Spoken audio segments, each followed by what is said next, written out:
Puji Tuhan, Shalom Bapak Ibu Saudara, selamat pagi, selamat berbakti kepada Tuhan. Kiranya kasih anugerah Tuhan turun atas kita sekalian pada pagi hari ini. Selamat datang buat Bapak Ibu Saudara yang pertama kali berbakti tempat ini. Tuhan memberkati kita semua. Puji Tuhan, kalau pekan yang lalu kita belajar tentang bagaimana mereka dibebaskan Tuhan melalui 10 penghukuman yang begitu hebat, maka kisah masih terus berlanjut di dalam kitab Keluaran. Kita akan melihat Keluaran pasal yang ke-14-15. Dalam Keluaran pasal yang ke-14-15 di sini kita bisa dapati bagaimana Allah yang membelah laut itu menuntun umatnya dari kematian kepada kehidupan, agar mereka menyanyi, bersyukur kepada Tuhan selamanya. Ini sedikit ada insight perjalanan mereka, perkiraan perjalanan mereka yang sebetulnya ada rute terdekat, tetapi Tuhan merancang mereka untuk melewati jalan yang berbeda, yang berputar, sehingga kita bisa mempelajari mengapa Tuhan mengizinkan mereka menjalani jalan yang lebih panjang. Tentu ada maksud di dalam setiap perbuatan Tuhan. Untuk itu saya mengajak kita membaca di dalam Keluaran pasal yang ke-14. Saya akan mengajak kita membaca 8 ayat saja. Keluaran pasal 14, kita akan baca bersama-sama, saya tidak buat di sini screen-nya. Menyeberangi Laut Merah. Berfirmanlah Tuhan kepada Musa demikian, katakanlah kepada orang Israel, supaya mereka balik kembali dan berkemah di depan Pi-hahirot, antara Migdol dan laut, tepat di depan Baal Zephon, berkemalah kamu di tepi laut. Maka Firaun akan berkata tentang orang Israel, mereka telah sesat di negeri ini, padang gurun telah mengurung mereka. Aku akan mengeraskan hati Firaun sehingga ia mengejar mereka, dan terhadap Firaun dan seluruh pasukannya aku akan menyatakan kemuliaanku sehingga orang Mesir mengetahui bahwa akulah Tuhan. Lalu mereka berbuat demikian. Ketika diberitahukan kepada Raja Mesir bahwa bangsa itu telah lari, maka berubahlah hati Firaun dan pegawai-pegawainya terhadap bangsa itu. Dan berkatalah mereka, apakah yang telah kita perbuat ini? Bahwa kita membiarkan orang Israel pergi dari perbudakan kita. Kemudian ia memasang keretanya dan membawa rakyatnya serta. Ia membawa 600 kereta yang terpilih. Ya, segala kereta Mesir masing-masing lengkap dengan perwiranya. Demikianlah Tuhan mengeraskan hati Firaun Raja Mesir itu sehingga ia mengejar orang Israel. Tetapi orang Israel berjalan terus dipimpin oleh tangan Tuhan yang dinaikkan. Demikian sekilas bacaan dari pasal 14, dan kalau kita melihat sampai akhir pasal 14 kita menemukan kisah yang begitu spektakuler. Bagaimana di antara laut dan pedang. Ini menggambarkan di mana kita juga mungkin setidaknya yang saya yakini atau saya duga kita pernah mengalaminya. Siapa yang pernah mengalami situasi seperti ini? Di mana kita mungkin ada dalam suasana atau pilihan yang dilematis. Semuanya sama-sama sulit. Seperti Israel pagi hari ini dalam bahasan firman Tuhan. Mereka disuruh Tuhan berkemah tepat di depan Laut Merah. Sementara Firaun bersiap mengejarnya. Tidak ada celah untuk mereka lolos. Sama mustahilnya, kembali ke belakang mereka akan mati atau kembali tertawan di negeri Mesir. Menyeberang atau melewati laut itu bukanlah pilihan yang terpikirkan oleh mereka saat itu. Situasi seperti ini pasti kita juga pernah mengalaminya.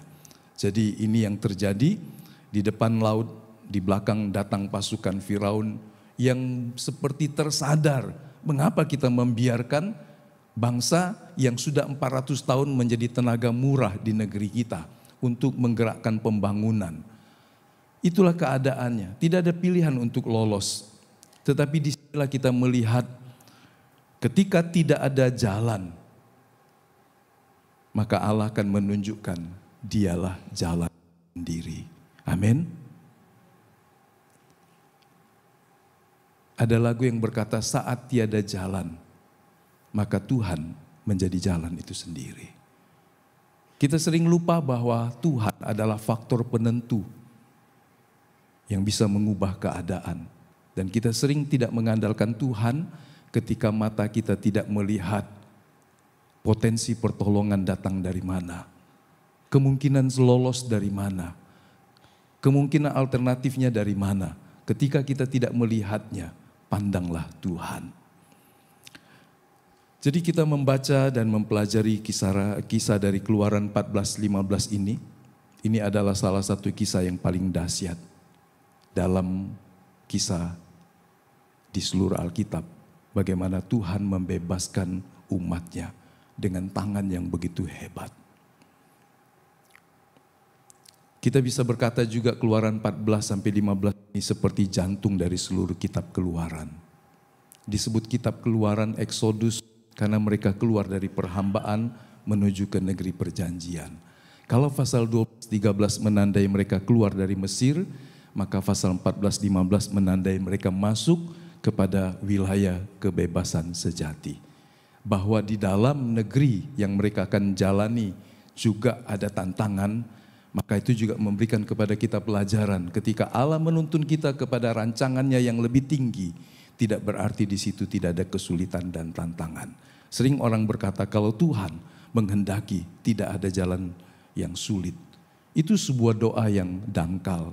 Itu sebuah pemahaman yang terlalu kekanak-kanakan. Bahwa dalam kehendak dan rencana Tuhan tidak mungkin tidak ada hambatan. Tetapi di tengah hambatan itulah kuasanya dinyatakan.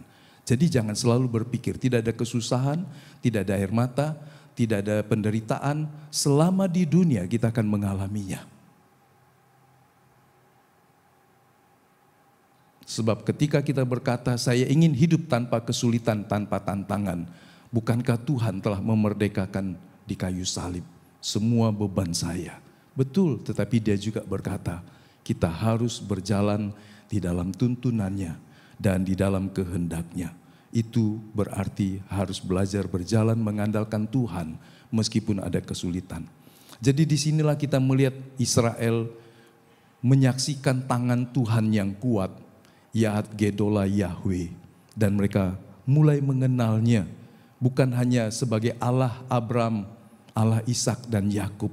Tetapi sekarang mereka melihat Allah dari nenek moyangnya adalah penebus, penyelamat, Raja yang menuntun hidup mereka. Jadi ini bukan hanya kisah pembebasan Israel.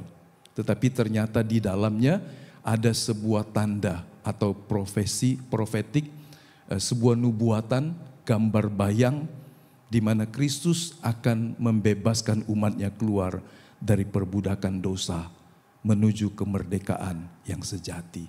Jadi kita bisa melihat tipologi pembebasan di dalam Kristus melalui peristiwa-peristiwa di dalam Alkitab, Perjanjian Lama, dan pagi hari ini melalui kemerdekaan Israel dari perhambaan Mesir. Saya membaginya menjadi dua bagian, pasal yang ke-14 dan kemudian pasal yang ke-15.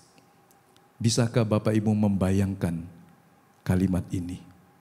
Jalan buntu yang didesain oleh Allah. Ini mungkin tidak masuk dalam pemahaman agamawi sebagian besar orang Kristen hari-hari ini. Bagaimana Allah merancang jalan buntu. Tetapi itulah faktanya. Tadi kita membacanya. Pasal 14 ayat 1 dan 2. Coba kalau kita melihat ayat di dalam pasal 13. Ayat 17 dan 18. Ada sebetulnya alternatif lain. Keluaran 13.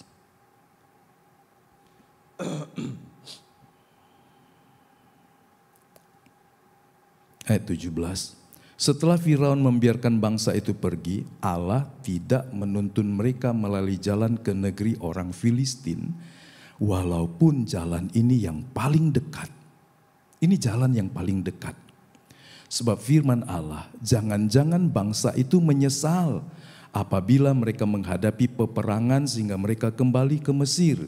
Tetapi Allah menuntun bangsa itu berputar melalui jalan di padang gurun menuju ke Laut Teberau. Dengan siap sedia berperang, berjalanlah orang Israel dari tanah Mesir. Jadi kalau Tuhan memilih rute yang tercepat, berarti di sana menunggu bangsa Filistin yang pasti akan memerangi mereka. Dan Tuhan menilai Israel belum siap. Dari bangsa yang terjajah 400 tahun lebih, mentalitas mereka perlu pembaharuan. Mentalitas orang yang terjajah 400 tahun. Untuk kemudian menjadi satu bangsa yang meyakini Allah mereka adalah pencipta langit dan bumi. Yang menuntun mereka dengan kuasa. Itu tidak serta-merta muncul Bapak Ibu.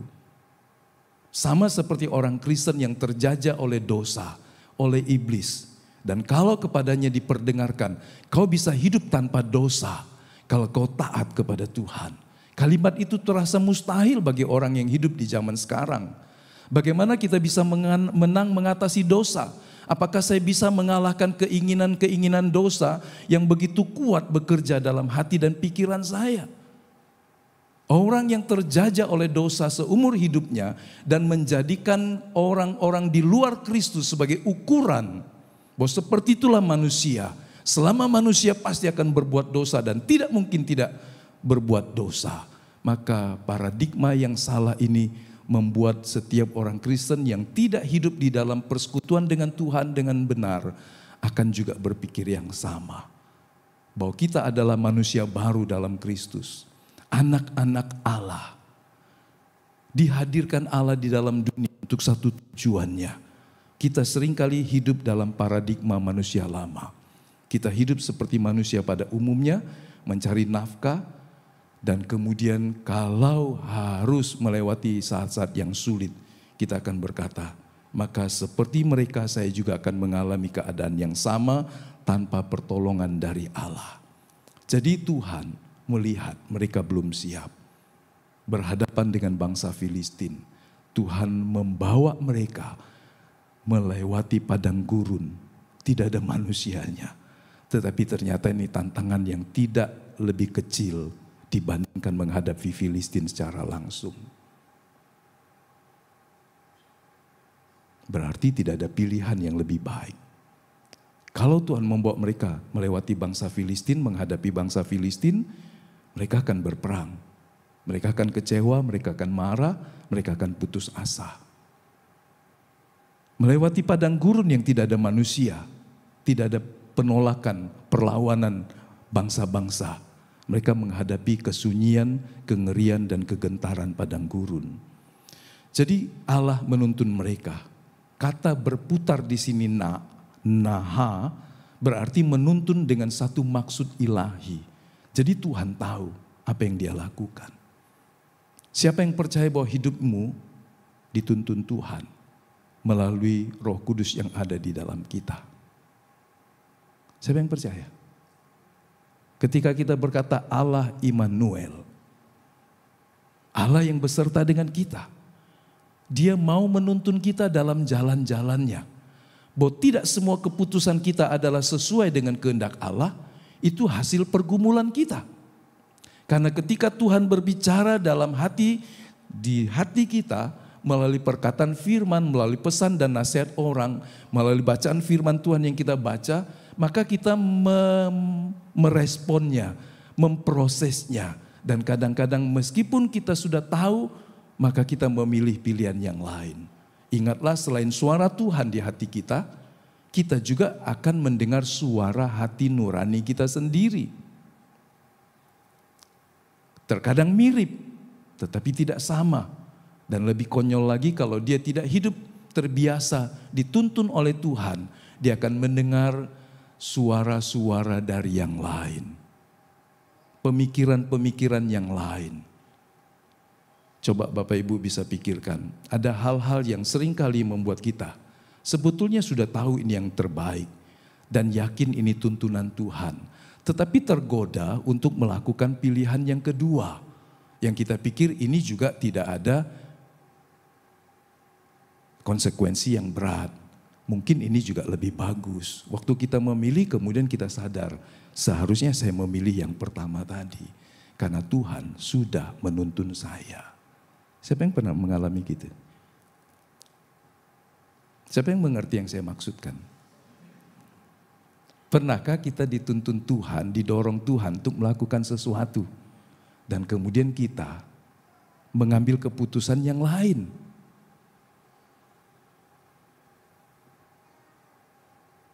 Gak pernah. Jadi saudara hidup berbuat melakukan apa? Pokoknya hidup saja, Pak. Manusia kan cuma bekerja, makan, cari uang, dan seterusnya dan seterusnya. Enggak. Pasti di dalamnya ada pilihan-pilihan kan? Ada keputusan-keputusan. Hari ini pakai baju apa? Itu ada keputusannya kan? Siapa yang cuma punya satu helai baju? Enggak kan? Mungkin ada 2, 3 dan kemudian berkata, aku pilih ini saja. Kapan pilihnya? Mungkin kemarin. Istri saya sering tanya, pakai baju apa? Terserahlah. Dia bingung saudara. Karena kata terserah itu bingung. Saya bilang pilih saja yang ada. Puluhan tahun saya pakai cuma baju putih dan hitam. Pakai dasi. Tapi sejak pandemi, karena khotbah di depan Zoom, rasanya kok agak bosan begitu nanti yang melihatnya. Putih hitam, putih hitam. Celana hitam saya cukup banyak.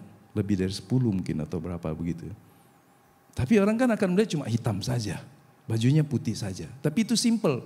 Saya nggak pernah berpikir setiap minggu hanya pakai baju putih dan hitam dan dasi. Tapi kemudian berubah jadi batik. Nah itu agak bingung. Kalau saya pakai satu hari saya pakai batik yang hampir sama, ada yang bilang, Pak, catnya lah berapa kali bulan ini pakai baju itu Pak. Ya kan? Nah itu pilihan. Gak ada konsekuensi apa-apa. Tidak ada dosanya. Tapi kemudian membuat saya berpikir diputar saja mungkin bajunya. Nah kita seringkali buat pilihan yang tidak ada konsekuensi apapun juga. Kecuali mungkin ya cuma nggak pantas atau kurang cocok saja. Tapi ada hal dalam hidup kita buat keputusan yang salah. Pilihan yang tidak tepat. Kemudian kita menyesalinya. Dan kalau kita renungkan, Tuhan sebetulnya sudah memberikan tuntunan kepada kita. Jelas kalau saya tanya, sekarang siapa yang pernah mengalami seperti itu? Gak pernah juga. Sudahlah. Masa sih? Pasti kita juga pernah mengalaminya. Tuhan menuntun mereka ke arah yang sebetulnya tidak kebetulan. Israel gak tahu apa yang dibuat Tuhan. Waktu mereka menghadapi tantangan, maka kemudian inilah reaksi-reaksi yang kita mau pelajari. Katakanlah kepada Israel supaya mereka kembali berkemah di depan Pi-hahirot di antara Migdol dan laut. Maka kemudian Firaun akan berkata, mereka telah sesat di negeri ini, padang gurun telah mengurung mereka. Maka kemudian genaplah ancaman Tuhan, kalau Firaun tetap mengeraskan hati, Firaun akan binasa. Jadi sebetulnya masih ada kesempatan untuk Firaun tidak binasa pada pilihan yang terakhir. Tadi kita baca dalam pasal 14, setelah mereka keluar, maka Firaun beranggapan mereka salah buat keputusan, salah buat pilihan, salah rute. Ini waktunya menghancurkan mereka, memaksa mereka kembali, atau bahkan membinasakan mereka. Jadi ini jalan buntu yang Tuhan desain. Tuhan membawa umatnya ke jalan buntu sekali lagi, bukan karena ia tidak tahu arah. Tetapi supaya mereka paham bahwa keselamatan yang akan dia nyatakan bukanlah hasil strategi Musa, tapi karena Tuhan sendiri yang melakukannya. Kalau Anda diberikan hikmat untuk menyelesaikan sesuatu rancangan, memikirkan suatu rencana, maka ingatlah Tuhan yang memberi hikmat itu. Muliakan Tuhan untuk tuntunannya. Amin. Jangan klaim bahwa itu hanya hasil kepandaianmu sendiri. Kalau Tuhan tidak memberikan hikmat, pengertian-pengertian, gagasan-gagasan, maka mungkin apa yang kita punya terbatas saja. Meskipun manusia memiliki kemampuan yang hebat, tetapi sebagai orang yang percaya, ingatlah Tuhan bekerja di balik semua gagasan-gagasan baik. Yakobus pasal 1 berkata dia sumber hikmat. Kalau kita merasa kurang, kita butuh sesuatu, kita bisa berdoa. Sebab Tuhan memberinya dengan kemurahan. Apakah Allah mengerti pekerjaan kita, tingkat kesulitan kita? Tadi sekilas saya tanya chatbot, pertanyaan yang membuat ChatGPT bertahan cukup lama memikirkannya. Pertanyaannya sederhana, kalau Israel kira-kira 600.000 orang, berapa lebar jalan yang harus dibuat di tanah kering, dan berapa kekuatan angin yang harus menopang, membelah laut, membuka kohesi air itu. Maka kemudian jawabannya sangat ilmiah, sangat teoritis, fisika, dan kemudian perhitungan aritmatikanya ada di sana. Rumit, pertanyaan yang sederhana, tetapi jawabannya sulit.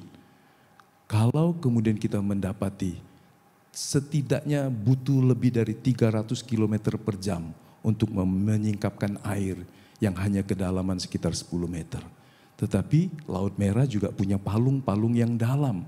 Bisa bayangkan kalau membelah laut selebar 100 meter, maka itu berarti kekuatan dahsyat yang tidak mungkin tenaga alamiah, kecuali Tuhanlah yang membukanya dengan kuasanya yang ajaib. Berarti kita bisa melihat ketika Allah menuntun mereka melewati jalan yang buntu, maka Tuhan sanggup melakukan apa yang tidak pernah terpikirkan oleh Musa. Ketika Musa kemudian dalam perjalanan itu disuruh berkemah menghadapi laut, sementara di belakang sebuah kesempatan untuk tentara Mesir mengejar, sementara di sisi yang lain adalah padang gurun, maka pantaslah kalau orang Israel berteriak penuh dengan ketakutan. Jadi Tuhan membawanya untuk menyatakan ini bukan strategi Musa. Karena Musa tidak mungkin bisa berpikir membelah laut untuk dilewati sekitar setidaknya 1,8 juta orang.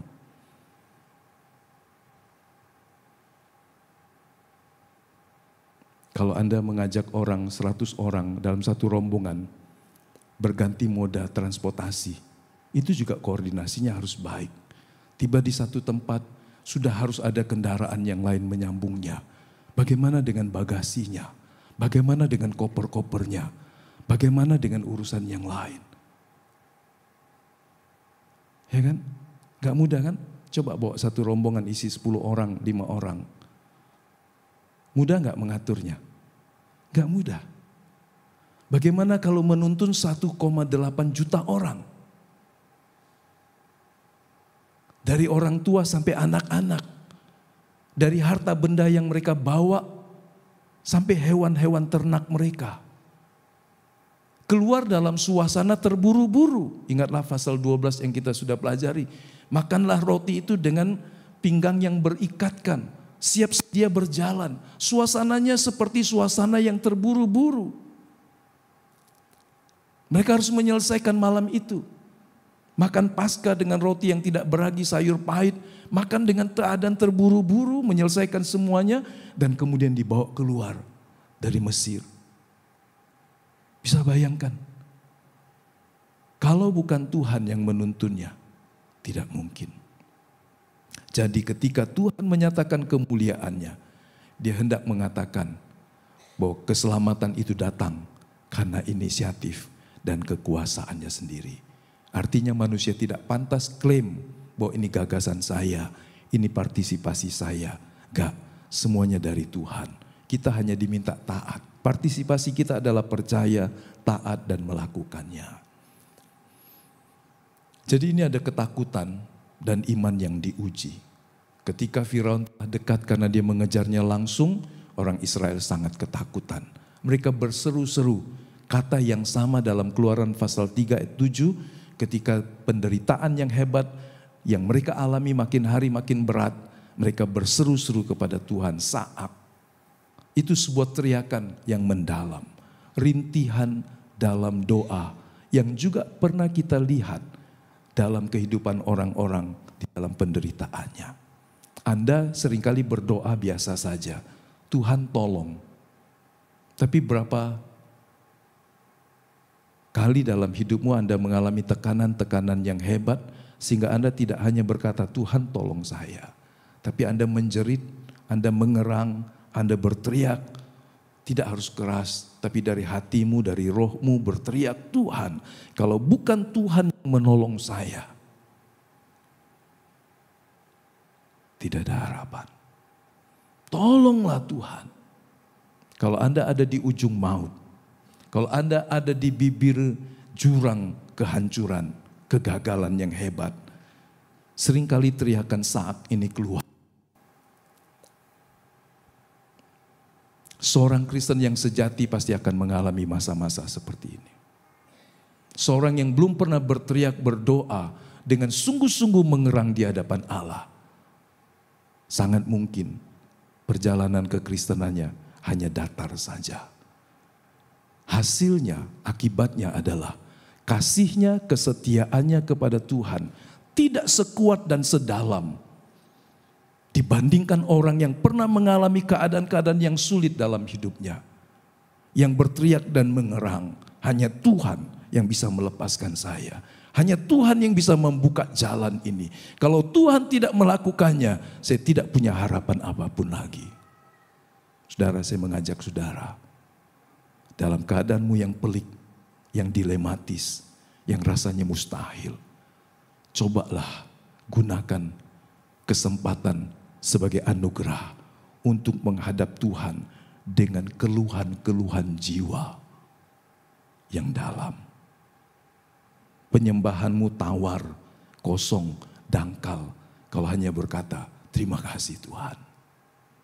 Tapi ketika engkau berkata, terima kasih Tuhan, dengan getaran jiwa, karena engkau telah dilepaskan dan diselamatkan, maka itu bernilai jauh lebih tinggi. Kadang hubungan seseorang dengan Tuhan datar, dangkal. Sampai dia mengalami masa yang sulit, titik kritis yang berat, dan dia mengerang di hadapan Tuhan. Dan kalau itu terjadi gak perlu malu. Karena di sepanjang Alkitab, semua orang yang melihat kemuliaan Allah yang besar pernah melewati masa-masa yang seperti itu. Jadi kalau belum, bolehlah berdoa, Tuhan bawa saya pada pengalaman di mana saya mau melihat kemuliaan yang lebih besar, pertolongan yang lebih besar. Dan kalaupun saya harus mengerang dengan penuh sungguh-sungguh, maka jalanilah. Amin. Mereka mengerang, mereka berteriak. Di depannya laut. Tidak mungkin kembali. Itu padang gurun. Tentara Firaun semakin dekat, sudah semakin dekat. Ini situasi yang sangat rumit. Sehingga paling wajar reaksi mereka adalah mereka begitu takut. Apakah karena tidak ada kuburan di Mesir, maka engkau membawa kami mati di padang gurun ini, Musa? Ini bukan perkataan iman, tetapi ini ungkapan ketakutan, kengerian yang hebat. Tapi reaksi Musa berbeda. Nah, seperti inilah kebanyakan orang-orang percaya, orang Kristen. Kadang-kadang selalu masih ingin kembali. Kalau tahu seperti ini hidup seorang Kristen, melayani Tuhan, sepertinya lebih baik saya tetap jadi orang yang tidak mengenal Tuhan. Siapa yang pernah berpikir seperti itu? Kalau saya tahu seperti ini jadi Kristen, rasanya lebih baik saya nggak mengenal Tuhan. Ada yang pernah begitu? Atau orang akan berkata, ternyata makin dekat dengan Tuhan, makin banyak kerumitan, makin banyak hal-hal yang berat. Dulu kenapa saya tidak merasa ada yang sukar, ada yang beban dalam jiwa saya? Ini diajak untuk berdoa, memperhatikan orang-orang yang belum mengenal keselamatan. Ada orang yang tidak pernah menangisi jiwa-jiwa di sekitarnya. Dia tidak pernah berdoa untuk orang terdekatnya. Kalaupun dia berdoa cuma berkata sambil lalu, selamatkanlah mereka Tuhan. Atau saudara juga punya beban belas kasih Allah ketika Anda berdoa untuk jiwa-jiwa. yang Anda tahu, kalau mereka tidak mengenal Kristus, mereka akan binasa selamanya. Dan saudara, ditempatkan Tuhan di lingkaran terdekatnya. Setidaknya Anda berbicara dari perkataan secara verbal maupun dari kesaksian hidupmu. Sehingga orang bisa melihat Tuhan melalui hidupmu. Kadang-kadang orang gak punya pemahaman seperti itu. Kalau saya jadi orang Kristen yang baik-baik saja, itu sudah cukup. Tapi Tuhan mau Anda menjadi seorang yang memperhatikan jiwa yang akan binasa. Setidaknya menjadi saksi buat mereka. Jangan selalu menyesal. Aku menyesal sudah sejauh ini. Lebih baik aku mungkin masih seperti kanak-kanak. Dulu pada masa-masa yang sulit ada stiker-stiker yang muncul. Lebih baik lebih enak tinggal di masa yang sebelum sekarang. Ya kan? Ya kan? Betul? Lebih enak di zaman lampau. Ada yang kembali lagi, enak di zaman jajahan Belanda. Sampai segitunya mundur jauh. Bukan hanya waktu Orde Baru, tapi mereka bilang, kayaknya lebih enak kita dijajah Belanda. Hidup berjalan terus. Kita nggak bisa menyesali dan selalu ingin kembali di masa lampau. Kita harus tahu hidup kita sekarang. Situasi berubah, tapi Tuhan tidak pernah meninggalkan kita.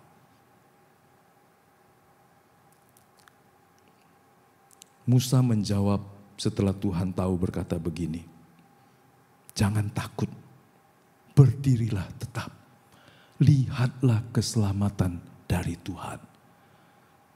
Reuet Yesuaet Yahweh. Sebetulnya kata Yahweh itu tidak ada orang yang bisa melafalkannya dengan tepat. Karena YHWH itu orang Israel tidak pernah melafalkannya. Mereka menggantikannya dengan kata Adonai. Ini konsonan semua. Tapi ada orang yang mengajak mungkin seperti orang bernafas. Seperti begitu. Jadi waktu orang bernafas itu bisa mewakili dua kata pertama. Dan seperti orang mau mati terakhir kali akan melafalkan dua kata yang terakhir. Tapi itu pun tidak sangat pasti. Jadi kalau ada tulisan YHWH, itu bicara tentang kalau orang sederhana atau mungkin tidak terlalu tepat berkata Yahweh. Sebetulnya tidak 100% benar berkata Yahweh. Karena itu YHWH. Tapi setidaknya kita bisa mengatakan inilah nama Allah yang kudus, yang sangat dihormati orang Israel sehingga mereka tidak berani menyebut nama ini. Dan mereka menggantinya dengan kata Adonai. Apa yang dijawab oleh Musa untuk mengatakan bahwa keselamatan, salvation, deliverance itu akar katanya sama dengan Yesus, Yesua. Tanpa sadar Musa menubuatkan berkata, lihatlah Tuhan Yesus. Bukankah Matius pasal 1 ayat 21 berkata, namanya Yesus. Dialah yang akan menyelamatkan umatnya dari dosa. Keselamatan ini yang dikatakan Musa untuk memandang Tuhan ternyata digenapi juga. Atau akan digenapi dalam kehidupan Yesus sebagai juru selamat. Musa berkata dalam ayat 13-14 ini, Tuhan yang akan berperang bagi kamu. Jadi kamu diam saja. Mari saya ulangi lagi Keluaran pasal 14 ayat 14. Tetapi berkatalah Musa kepada bangsa itu 13. Janganlah takut, berdirilah tetap dan lihatlah keselamatan dari Tuhan yang akan diberikannya hari ini kepadamu. Sebab orang Mesir yang kamu lihat hari ini tidak akan kamu lihat lagi untuk selama-lamanya. Tuhan akan berperang untuk kamu dan kamu akan diam saja. Kamu cuma diam melihat pertolongan dari Tuhan datangnya. Nah, Paulus kemudian juga mengutip prinsip ini dalam Roma pasal 8 ayat 31. Jika Allah di pihak kita, siapakah lawan kita. Dia yang berperang ganti kita. Kegenapan ini baru terjadi tatkala Israel ada di dalam situasi yang paling mengerikan. Jadi Anda tidak bisa melihat, belum akan melihat Allah berperang ganti engkau kalau engkau tidak memberi dirimu dituntun ke arah jalan yang buntu dari Tuhan. Selama engkau mencari jalanmu sendiri, selama engkau bisa menggali terowonganmu sendiri, engkau tidak akan melihat pertolongan dari Tuhan sebesar waktu Israel mengalaminya. Ya, pertolongan Tuhan selalu ada. Tapi kalau engkau mau melihat bagaimana Allah berperang ganti engkau, penyelamatan yang spektakuler datang dari Tuhan hanya akan terjadi dengan syarat Israel membawa atau menyerahkan dirinya dituntun Tuhan melewati jalan-jalan yang sulit sampai pada titik di mana jalan buntu adanya. Tuhan membelah laut. Ada jalan raya di tengah laut. Sesuatu yang mustahil, sesuatu yang tidak mungkin. Ketika awan berpindah ke belakang, teks Ibrani menekankan ada peran malaikat Tuhan yang menandakan tanda kelahiran ilahi. Tadinya dia memimpin di depan, tetapi ketika mereka mulai melewati laut yang terbuka, Tuhan berpindah ke belakang. Sebetulnya kalau kita berkata Allah itu omnipresent, Allah itu maha hadir, Allah ada di segala tempat. Entah dia di depan, entah dia di belakang, dia ada di seluruh bumi ini, betul? Tetapi Alkitab memberikan tekanan, Allah yang tadinya memimpin, sekarang malaikat Tuhannya berpindah ke belakang. Mengapa? Karena dia akan melakukan sesuatu di tengah pengejaran orang Mesir. Firaun dengan 600 kereta perangnya semakin dekat, maka Tuhan membentengi dan membedakan jarak mereka. Apa yang Tuhan buat? Mesir masih dapat mengejar, Firaun makin dekat, tetapi Tuhan melakukan sesuatu yang ajaib. Ada yang tahu? Masih ingat cerita ini? Kisah ini? Ketika malaikat Tuhan berpindah ke belakang, apa yang dilakukannya? Banyak penafsir, bapak-bapak gereja yang lama, melihat malaikat Tuhan ini sebagai prainkarnasi dari Yesus yang menuntun umatnya dari belakang. Ada pepatah dari Ki Hajar Dewantoro, Tut Wuri Handayani. Ya. Ada orang mengajak dari depan, tetapi Tut Wuri Handayani juga berarti mendorong orang dari belakang. Itu berarti langkah orang yang didorong disesuaikan oleh pembimbingnya. Kalau orang berjalan ke depan seringkali berdasarkan kemampuan kecepatan dia. Tapi mendorong di belakang itu adalah sebuah ungkapan sikap yang lebih membapai, lebih memperhatikan. Ketika laut terbelah oleh angin yang hebat, maka kata angin di sini sama dengan kata ruah, yang berarti roh, bukan sekedar angin. Jadi roh Allah yang membuka jalan antara maut dan kehidupan. Di mana maut? Laut yang dapat menenggelamkan mereka. Tentara Firaun, padang gurun di sebelah kiri dan kanannya. Mereka dikitari, dilingkari atau dikelilingi, dikepung dengan maut. Tetapi Tuhan membuka jalan di antara maut dengan memberikan kehidupan. Apakah ini sebuah kisah yang didramatisir oleh Musa? Kisah dongeng? Tidak. Karena Allah melakukannya lagi. Allah melakukannya terus menerus. Ketika dia melakukannya pada zaman Yosua, dia menyibakkan juga sungai Yordan. Membuat sungai Yordan itu tertahan. Sehingga imam-imam menuntun bangsa Israel melewati sungai Yordan. Membawa bangsa Israel melewati sungai Yordan menuju ke tanah perjanjian. Kalau orang masuk ke Israel melalui Yordan, maka orang bisa melihat Ketika Musa ada di Bukit Nebo, di tempat yang tinggi, Musa cuma disuruh, kau lihatlah di seberang Yordan, tanah Kanaan, tapi kau tidak akan masuk ke sana.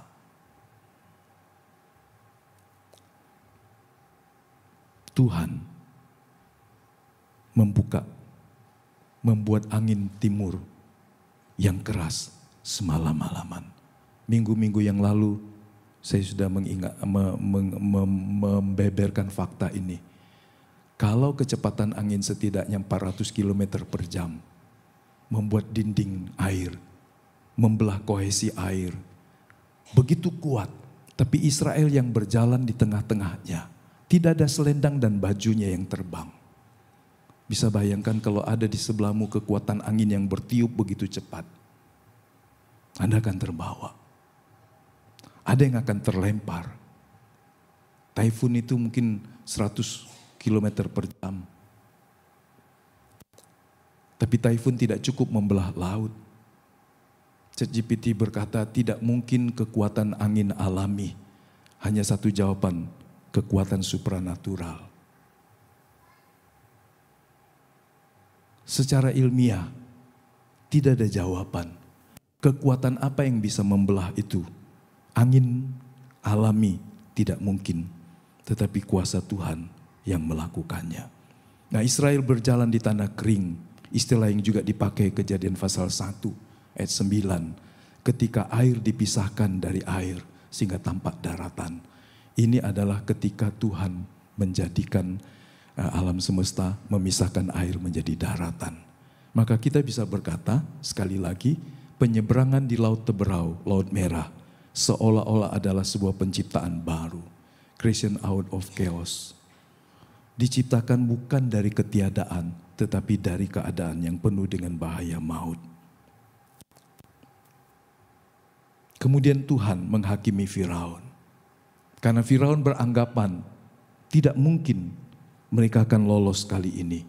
Maka dia membawa 600 kereta dengan semua perwiranya dan sebagian rakyatnya diajak. Tapi ketika mereka melewati tanah yang kering, tiba-tiba kereta-kereta mereka tidak bisa bergerak. Kenapa? Karena Tuhan membuat mereka terhambat.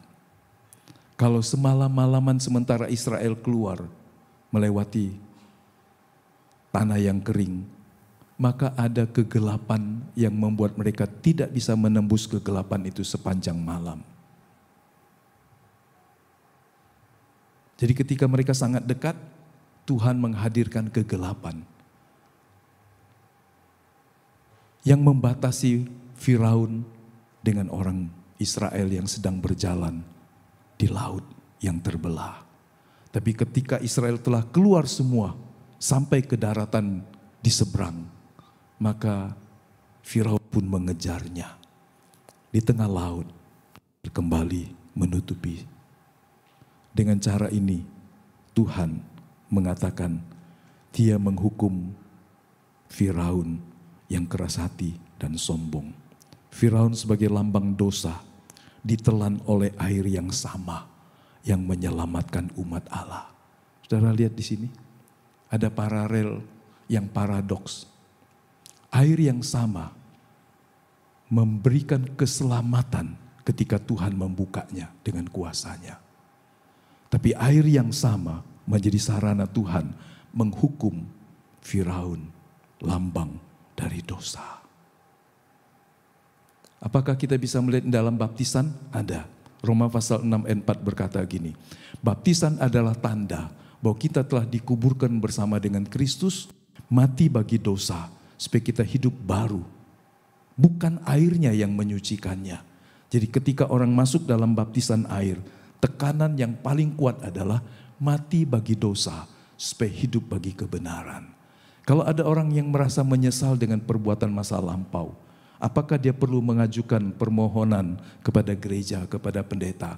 Baptiskan saya lagi kembali Pak, karena saya merasa sudah berbuat dosa dan saya mau bertobat sungguh-sungguh. Perlukah?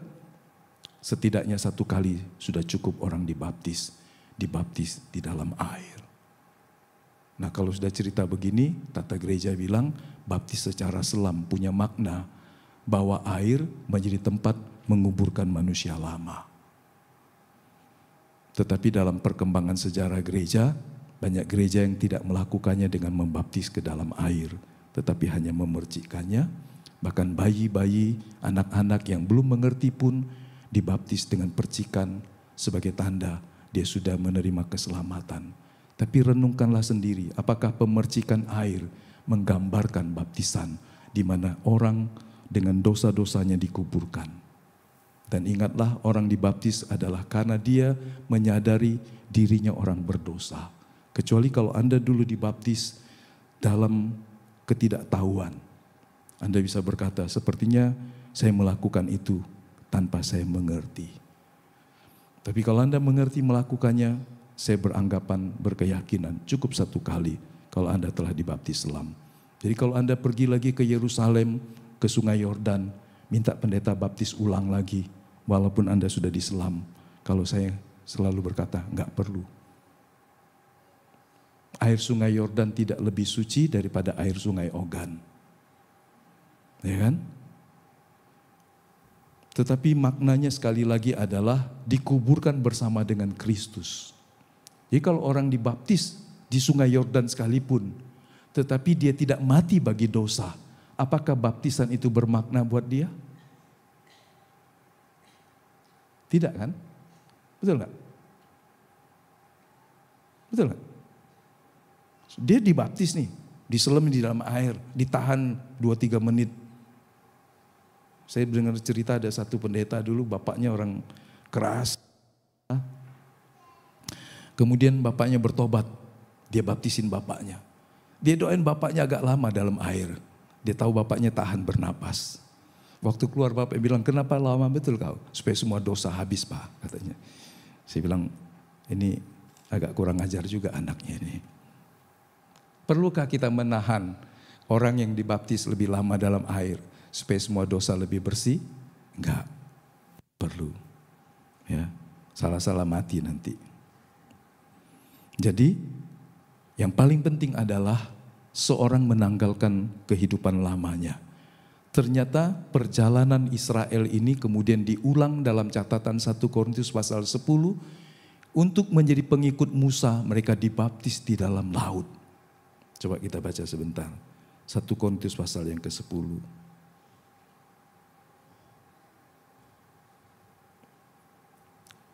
Ayat yang pertama dan yang kedua. 1 Korintus 10 ayat pertama dan 2. Aku mau supaya kamu mengetahui saudara-saudara, bahwa nenek moyang kita semua berada di bawah perlindungan awan. Dan bahwa mereka semua telah melintasi laut. Untuk menjadi pengikut Musa, mereka semua telah dibaptis dalam awan dan dalam laut. Dibaptis dalam laut dan dalam awan. Ini lambang atau tindakan iman yang dilakukan oleh bangsa Israel. Nah, Agustinus menulis begini, orang Mesir yang tenggelam di laut mewakili dosa-dosa yang dihancurkan dalam baptisan. Saudara percaya ketika orang dibaptis, karena Matius pasal 28, Markus pasal 16 berkata, orang yang percaya bertobat dibaptis dia diselamatkan. Jadi tidak boleh berdiri sendiri-sendiri. Kalau orang percaya tidak mau dibaptis, apakah formula keselamatan itu terjadi penuh? Enggak. Kalau orang dibaptis tetapi tidak percaya dan tidak bertobat, tidak ada maknanya. Dia baru memiliki kuasa pengampunan dosa kalau percaya, bertobat dan dibaptiskan. Jadi jangan dorong anak-anak untuk dibaptis tanpa dia bertobat, tanpa dia percaya. Sedang ada pelajaran baptisan untuk anak-anak remaja. Anak-anak yang sudah usia kelas 3 SMP sampai SMA. Kepada mereka harus ditekankan meskipun masih remaja. Setidaknya 12 tahun minimal. Orang bisa menerima pelajaran baptisan. Kita tidak membaptiskan anak. Kau mau baptis? Celup. Enggak. Nanti enggak ada gunanya. Di kemudian hari dia akan menyesal. Aku dulu dibaptis oleh gereja, oleh pendeta. Tapi aku enggak ngerti maksudnya. Jadi jangan dorong anak-anakmu tanpa mengikuti pelajaran. Karenanya gereja membuat pelajaran baptisan supaya tahu bahwa ini sebuah tindakan iman, mati bagi dosa dan hidup dalam kebenaran. Bagian yang kedua dari pasal 15 itu ada 3 perikopnya. Pertama, ketika Musa menaikkan syukur. Kemudian responnya bangsa Israel begitu bersukacita. Dan baru 3 hari berikutnya mereka mengalami masa yang sulit. Bapak Ibu bisa bayangkan perjalanan mereka penuh dengan kalau dibikin grafik iman mereka naik begitu tinggi. Waktu Keluaran pasal 5:14 naik. Kemudian mereka memuji Tuhan bersorak sampai ada nenek 80 tahun memimpin pujian penyembahan, menarikan rebana. Mereka bersukacita. Kemudian 3 hari berikutnya iman mereka hancur. Begitu lemahnya perjalanan hidup manusia bangsa Israel. Setidaknya itu juga bisa menggambarkan hidup kita. Kalau kita tidak melekat kepada Tuhan, kita bisa ketika lemah, kehilangan hubungan dan kepercayaan kepada Tuhan. Dan kebenaran yang kedua saya ingin berkata, berapapun banyak mujizat yang dialami seseorang, bukanlah jaminan bahwa dia tidak bisa menjadi lemah. Tapi yang paling tepat adalah konsistenlah dalam berhubungan mempercayai Tuhan. Baik ketika dia membawa engkau naik puncak yang tinggi, maupun ketika dia menuntun engkau di jalan yang sulit, atau ketika dia menuntun engkau di jalan yang rata. Sepertinya tidak ada hal-hal yang spektakuler. Semuanya cuma rutin, bangun pagi kerja, malam tidur dan sebagainya. Hidupnya kayaknya nge-flat aja, rata saja. Semuanya sepertinya rutinitas saja. Tetapi di dalamnya itu juga Tuhan menuntun kita. Sebab kalau kita tidak menjaga hati kita akan tawar hati waktu kita berjalan rata.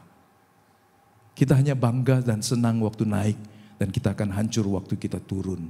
Tetapi di dalam semua perjalanan, mendaki bukit keberhasilan, berjalan di tanah rata yang mungkin membosankan atau cenderung membosankan, atau ketika dia membawa engkau di lembah yang sulit, Allah tidak pernah salah menuntun kita. Yang paling penting adalah respon kita untuk tetap benar di hadapan Tuhan. Jadi nyanyian Musa ini menarik. Mengapa? Karena ini nyanyian yang pertama dalam catatan Alkitab. Musa meninggikan Tuhan. Mari kita lihat sebentar Keluaran pasal 15.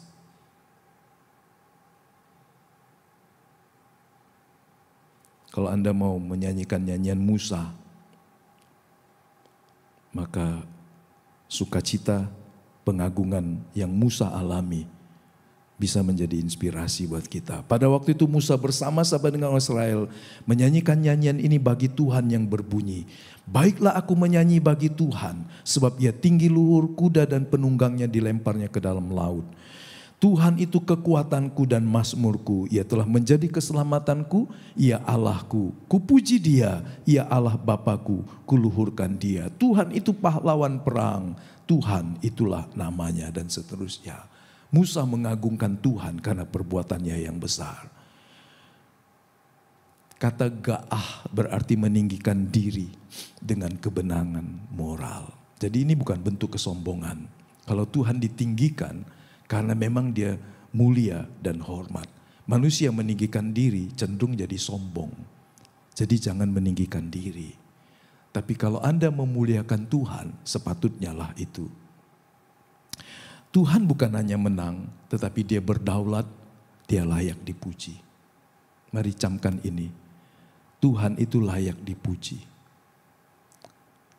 Kenapa Anda memuliakan Tuhan? Karena dia layak dipuji. Bahkan ketika dia tidak melakukan perbuatan yang besar seperti dia melakukannya kepada Israel, dia tetap pribadi yang layak untuk dipuji dan dihormati. Seperti seorang anak, kenapa kau hormat kepada bapakmu? Padahal bapakmu tidak memberi engkau semua keinginanmu. Anak yang baik akan berkata, dia bapakku, dia orang tuaku, aku tetap menghormati dia karena dia adalah bapakku yang layak dihormati. Kenapa kita memuliakan Tuhan? Kadang-kadang orang berkata, dia tidak melakukan mujizat sebesar yang dia lakukan kepada orang lain. Jadi sukacitaku dan hormatku tidak sebesar mereka. Enggak, dia layak dipuji karena dia Allah yang memang sepantasnya lah. Ada yang menarik di sini, nyanyian Musa sebagai nyanyian pertama dalam Alkitab, ternyata dilakukan lagi dalam Wahyu pasal 15 ayat yang ketiga. Wahyu, ketika semuanya berakhir, maka mereka menyanyikan nyanyian Musa, hamba Allah, nyanyian anak domba. Nyanyian Musa itu kuno, 3.500 tahun. Tetapi kemudian di akhir zaman, nyanyian Musa dinyanyikan lagi. Berapa banyak lagu yang diciptakan oleh orang-orang yang hanya nyanyi tren satu masa kemudian hilang. Kecuali mungkin lagu-lagu lama. Kalau Anda lihat Kidung Jemaat, lagu tahun 1600-an. Ketika dinyanyikan masih menggetarkan jiwa kita. Kenapa? Karena mereka menciptakannya dengan segenap hati. Ada orang menciptakan lagu hanya untuk mengejar rating, popularitas. Nyanyikanlah nyanyian yang bukan sekedar populer di YouTube. Nyanyikanlah nyanyian yang bisa mengangkat jemaat memuliakan Tuhan. Lagu lama gak ada masalah. Karena lagunya Musa masih dinyanyikan di Wahyu pasal yang ke-15. Kadang ada gereja yang hanya cari lagu yang ngetren, tapi jemaat gak nyanyi. Yang nyanyi cuma yang di sini saja. Worship leader, singer mengajak jemaat memuji Tuhan. Kalau lagunya terlalu baru yang orang tidak paham, untuk apa? Betul? Ini catatan untuk para worship leader memilih lagu. Nyanyikanlah nyanyian yang bisa membawa setiap jemaat memuliakan Tuhan. Bukan sekedar lagu-lagu trendy. Bagus lagu baru sesekali. Tapi jangan kemudian kita dalam setiap ibadah rasanya lebih afdol kalau lagu baru dinyanyikan. Kalau lagu baru dinyanyikan, Bapak Ibu perhatikan jemaat. Nyanyi enggak mereka? Kalau mereka enggak menyanyi, maka Anda hanya sedang menampilkan nyanyian untuk mereka. Tapi mengajak jemaat untuk memuliakan Tuhan. Nyanyian Musa sekali lagi. Itu lagu yang luar biasa. Lagu kuno, tetapi dinyanyikan di sepanjang zaman ketika orang mengingat perbuatan Allah yang besar. Besar dan ajaib segala perbuatanmu, ya Tuhan Allah yang Maha Kuasa. Adil dan benar segala jalanmu, ya Raja segala bangsa. Siapakah yang tidak takut, ya Tuhan, dan yang tidak memuliakan namamu? Sebab Engkau saja yang kudus, karena semua bangsa akan datang sujud menyembah Engkau, sebab telah nyata kebenaran segala penghakimanmu. Wahyu pasal 15 mengutip lagu Musa. Lagu Musa tidak pernah usang. Lagu yang keluar untuk kemuliaan kehormatan Allah tidak pernah usang. Kalau Bapak Ibu mau cari Kidung Jemaat lagu-lagu yang tahun 1500 dan sebagainya, kalau itu bagus, nyanyikanlah. Amin. Gak usah bilang, itu lagu kuno. Lagu yang sudah ketinggalan zaman.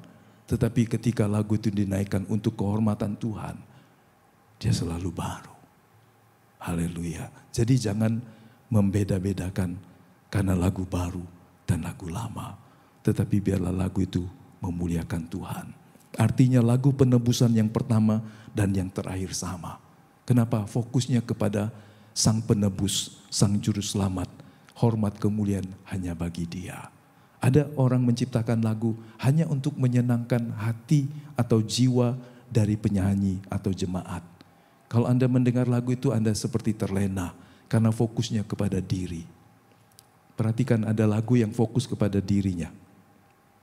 Bisa membedakan? Tapi ada lagu yang dinaikkan untuk Tuhan. Harus dibedakan. Kalau lagu hanya menyenangkan diri, beda bobotnya di hadapan Tuhan dengan lagu yang dipersembahkan untuk kemuliaan Tuhan. Nah, lagu penebusan yang pertama, nyanyian Musa sepenuhnya tentang Tuhan dan perbuatannya. Dan lagu dalam Wahyu sepenuhnya tentang Tuhan dan karya anak domba Allah. Itu kebenaran yang kita dapat dari Keluaran 15. Yang kedua, Allah sebagai pejuang dan raja. Tangan kananmu ya Tuhan, mulia dan seterusnya. Ya. Jadi pernyataan pertama dalam Alkitab menarik dari lagu Musa. Disebut pemerintahan Allah itu kekal. Tema yang digenapi ketika Kristus memerintah sebagai raja di atas segala raja. Jadi Roh Kudus memberikan ilham kepada Musa untuk menyatakan kerajaan Allah itu kerajaan yang kekal. Musa akan mati. Generasi yang melihat perbuatan Allah yang laut terbelah akan mati. Tetapi Allah dan kerajaannya kekal adanya. Wah, ini sebuah warisan iman yang diberikan Tuhan. Diinspirasikan Roh Kudus kepada Musa. Dan kemudian kita, orang-orang yang hidup setelahnya, melihat pernyataan kerajaan Allah yang kekal ini. Bisa mengaminkannya. Allah bukan hebat di masa Israel keluar dari Laut Merah. Tapi Allah yang dahsyat tetap sama ketika langit dan bumi akan digoncangkannya dan menggantikannya dengan langit dan baru dan bumi yang baru. Allah memerintah di dalam kerajaan yang kekal. Nah, aplikasinya ada beberapa saran. Jalan buntu bukan jalan akhir, tetapi itu sebuah panggung kemuliaan Allah. Tuhan selalu punya tujuan. Jika Ia menempatkan kita di suatu situasi sulit, bahkan mustahil, tujuannya agar iman kita bertumbuh dari ketakutan menjadi kekuatan dan kepercayaan. Yang kedua, keselamatan sejati itu adalah karya Allah, bukan campur tangan kita. Kalau kita menyeberang dalam kesulitan kita, ingatlah Ruah Elohim, Roh Allah juga akan menuntun kita dan membuka jalan. Itu yang dikatakan Efesus. Yang ketiga, setiap penebusan akan berlanjut dengan pujian syukur. Setelah diselamatkan, Israel bernyanyi. Orang Kristen juga biarlah selalu bersyukur kepada Tuhan untuk perbuatan-perbuatan yang besar. Mari kita kutip Yesaya 12 ayat 5 sama-sama. Bernyanyilah dan bersoraklah bagi Tuhan, sebab Ia telah melakukan perkara-perkara mulia. 1 Petrus pasal 2, inilah gereja, Kalio, eklesia, supaya kamu memberitakan perbuatan-perbuatan yang besar dari Dia yang telah memanggil kamu keluar dari kegelapan kepada terangnya yang ajaib. Siapa yang mau hidup melakukan perintah Tuhan ini? Diselamatkan dari kegelapan dosa, diselamatkan dari jurang kematian, untuk pindah kepada kerajaan kekalnya, supaya kita terus memberitakan perbuatan Tuhan bagi orang-orang di sekitar kita. Yang mau kita berdiri dan kita berdoa kepada Tuhan.